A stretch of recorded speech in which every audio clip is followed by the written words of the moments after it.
சக்கேயுவை pole. Praise the Lord. இயேசு, சக்கேயு விரைவாய் இறங்கி வாரும், இன்று உமது வீட்டில் நான் தங்க வேண்டும் என்றார்.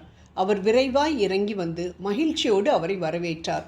லூக்கா எழுதிய நற்செய்தி 19வது அதிகாரம் 5 மற்றும் 6 இறை வார்த்தைகள். எரிகோவிலிருந்து தன்னை தேடின வரி வசூலிப்பவர்களின் தலைவனான பாவி என்று கருதப்பட்ட பணக்கார யூத சக்கேயுவை ஆண்டவர் இயேசு இந்த இடத்தில் சந்தித்ததாக நாம் விவிலியத்தில் பார்க்கின்றோம். இந்த சக்கேயு ஏன் ஆண்டவரை தேடினான் என்ற காரணம் சொல்லப்படவில்லை. உலகத் தேவையானால் நிச்சயம் அவன் ஆண்டவரை தேடியிருக்க முடியாது. ஏனென்றால் அவன் பெரிய பணக்காரன். பணம் கொடுக்க முடியாதது ஒன்று உண்டென்றால் அது நிச்சயம் மன அமைதியாகத்தான் இருக்க முடியும்.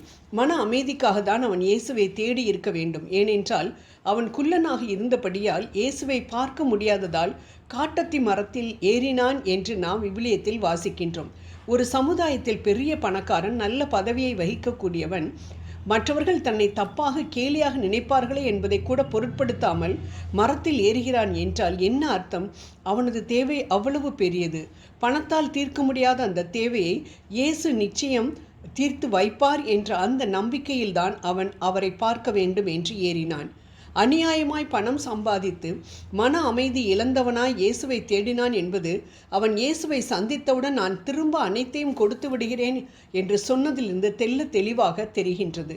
தொலைந்து போன மன அமைதியை சக்கேயு மதுவிலும் சிகரெட்டிலும் தேடவில்லை, மாறாக இயேசுவிடம் தேடினான். மன அமைதியை கொடுப்பவர் இயேசு மட்டும்தான் என்று 100% நம்பி அவரிடம் வந்தால் நிச்சயம் அமைதி பெறுவோம் என்பதற்கு சக்கேயு ஒரு அருமையான எடுத்துக்காட்டு. இயேசு சக்கேயுவின் இடத்திற்கே வருகிறார். சாலையின் இருபுறமும் அலைமோதும் கூட்டம். வந்த கூட்டம் அனைத்தும் உலக தேவைகளுக்காக, அற்புதத்தை எதிர்பார்த்து வந்த கூட்டம் என்பது இயேசுவுக்கு தெரியும். அதனால்தான் அவர்களையெல்லாம் விட்டுவிட்டு மரத்தின் மேலிருந்த சக்கேயுவை பார்த்து அவனை வீட்டிற்கு வருமாறு அழைக்கின்றார். ஆம் அன்பானவர்களே, மன அமைதியை இயேசுவிடம் தேடிய சக்கேயு தான் ஆண்டவருக்கு முக்கியமாக தெரிந்தானே தவிர இன்று வந்து நாளை போகக்கூடிய சுகத்தை தேடி வந்த மக்கள் கூட்டம் தனக்கு பெரிதல்ல என்பதை தெளிவாக நமக்கு உணர்த்துவதை நாம் இங்கு அறிந்து கொள்ளலாம். உடனே அவன் இறங்கி வந்தான் என்று நாம் விவிலியத்தில் வாசிக்கின்றோம்.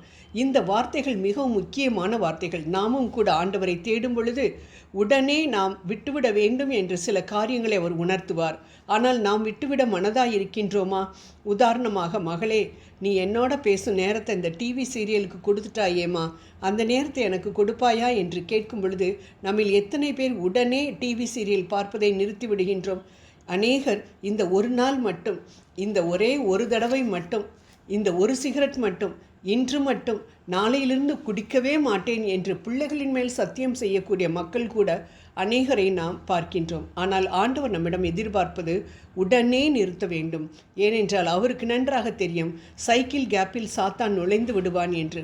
உடனே விட்டுவிட நாம் முடிவு எடுத்தோம் என்றால் ஆண்டவர் மற்றவற்றை பார்த்து கொள்ளுவார். உடனே இறங்கிய சக்கேயு சொன்ன வார்த்தை, என் சொத்தில் பாதியை ஏழைகளுக்கு கொடுக்கிறேன், ஒருவனிடமிருந்து அநியாயமாக எதையாவது வாங்கியிருந்தால் நாளத்தனையாய் திரும்பி தருகிறேன் என்று. This is the result of the encounter with Jesus. ஆம், இயேசு நீ அநியாயமாக வாங்கினாய், அதை திருப்பி கொடுக்க வேண்டும் என்று தன் வாயினால் சொல்லவில்லை. சக்கேயுவின் மனதோடு பேசினார். இயேசுவை பார்த்தவுடன் தன் மனக்கண்கள் திறக்கப்பட்டவனாக சக்கேயு இப்படி சொல்ல முடிந்தது. ஒரு உண்மையான மனம் திரும்புதல் என்பது செயலில் காட்டப்பட வேண்டும் என்று மிக தெளிவாக இயேசு இதன் மூலம் நமக்கு கற்பிக்கின்றார். நாமும் கூட மனதார மன்னித்து விட்டேன் என்று சொன்னால் மட்டும் போதாது, அவர்களோடு போய் பேசி அவர்களோடு ஒப்புரவாக வேண்டும் என்று ஆண்டவர் உங்களிடமிருந்தும் என்னிடமிருந்தும் எதிர்பார்க்கின்றார். உடைந்து போன உறவுகளை நாம் ஒட்ட வைக்க வேண்டும் என்றுதான் அவர் எதிர்பார்க்கின்றார். அன்பானவர்களே, அப்படி இருந்தால்தான் நாம் சமாதான பிரபுவின் பிள்ளைகளாக சமாதானமான ஒரு வாழ்க்கையை நாம் வாழ முடியும். ஆம் அன்பானவர்களே, மனதளவிலும் செயலளவிலும் நாம் மன்னித்தல் காணப்பட வேண்டும். இதை போன்று ஒவ்வொரு காரியத்திலும் ஒப்புரவாகுதல் காணப்பட வேண்டும் என்று ஆண்டவர் அநேக முறை நமக்கு சொல்லுவதை நாம் விவிலியத்தில் பார்க்கின்றோம். ஜெபம் செய்வோம். அன்பின் ஆண்டவரே, தகப்பனே, இதோ இந்த நேரத்தில் இந்த சக்கேயுவை போல நாங்களும் உம்மை எங்களது வீட்டிற்கு வாரும் என்று அழைக்கின்றோம். நீர் வந்தால் எங்கள் வீட்டில் சமாதானமும் சந்தோஷமும் கரை புரண்டு ஓடும் என்பதில் சந்தேகமே இல்லை அன்பா. அதனால் நீர் எங்கள் வீட்டு வந்து தலைவராக இருந்து எங்களுக்கு ஆலோசனைகளை கொடுத்து எங்களை வழிநடத்த வேண்டும் என்று உம்மை வேண்டுகிறோம். ஆமேன்.